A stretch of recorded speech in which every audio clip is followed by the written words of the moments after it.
I've taken a piece of poster board here and put it in on the rear side of that front torque tube bearing. Kind of made a template for that. I'll finish cutting this out to size, and then I'll check this again, and then I can transfer this template over to a piece of Kydex and see if I can't fit that in there. There's the torque tube.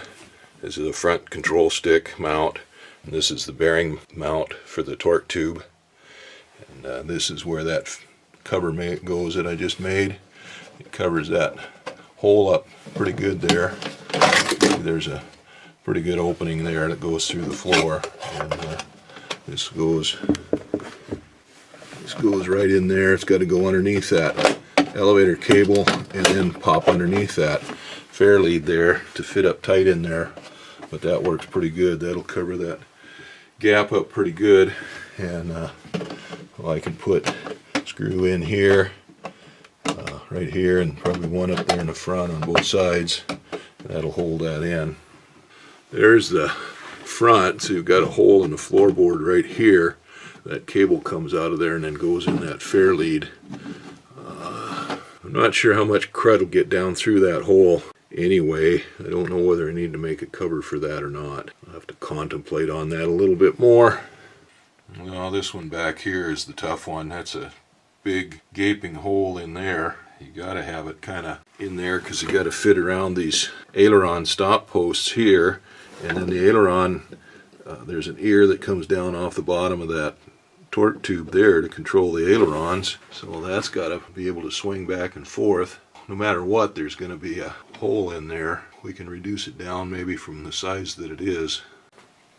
I decided to try to go ahead and make some kind of cover for the front of that torque tube bearing on that front there, and that cable comes out from underneath the floor and then goes up at an angle in relation to the floor through the fair lead in that bearing mount. I was trying to think of some way to do that. If I make a half round over that, that'll cover over that cable and give it enough room to clear. It doesn't move back and forth side to side like the one in the back does. It's pretty much stays straight, so there's no problem with clearance on it side to side. I just need to get something that'll go over the top of the cable, and so I can come out as wide as what that piece was that I put on the back side of that. I found a dowel and I cut it at an angle, nailed it onto this piece of MDF. I probably should have glued it on and let it sit overnight, but I'm kind of in a hurry here, so I tried to nail it down with some copper nails, or copper coated nails, whatever they are.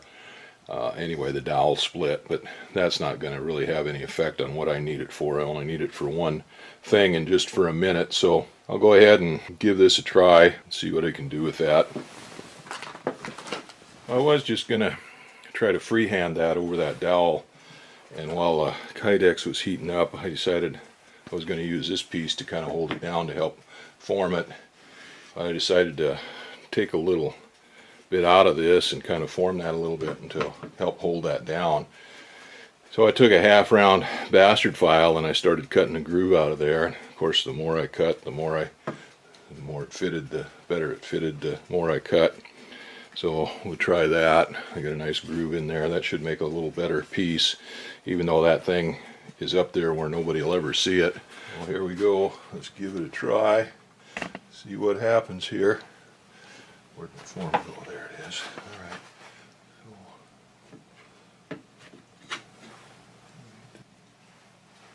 All right. Okay, there we go. That's pretty nice, neat form. Get that trued up, sized up, and that should work pretty good, I think. We'll see. Still need a little trim work on this, but it fits in there pretty good.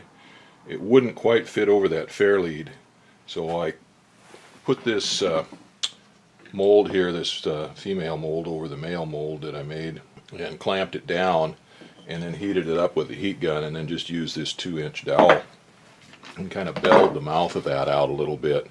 So now it fits over that fair lead pretty good, and it fits in there pretty tight. Okay, there's that piece in the front. That covers that hole up pretty darn good. A little bit of gaps in there in places, but if I had that torque tube out of there and fit that in without it in there where I could see, I could do a better job. But doing it with everything assembled like this, it makes it kind of tough. I'm not going to get any better than that. That's pretty good.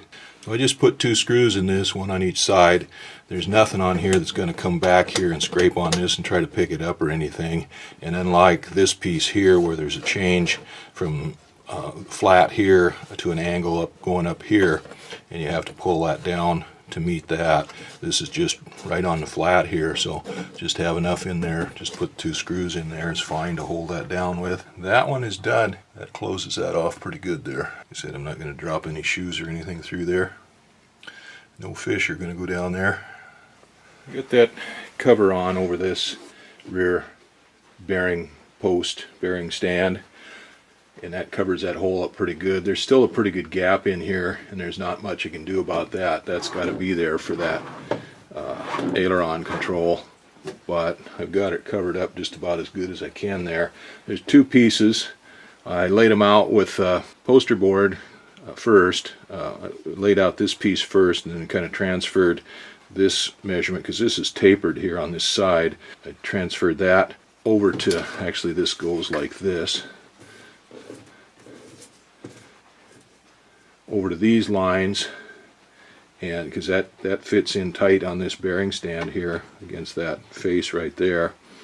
So those lines went in, and then measured it out, stuck it in there, and then just started kind of following, tracing around these standoffs here. This is for the adjuster for the limit, for the aileron limit there.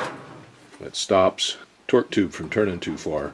Anyway, I kind of cut out around them and took a little bit of 2 or 3 times in and out of there, shaping it and cutting it and stuff.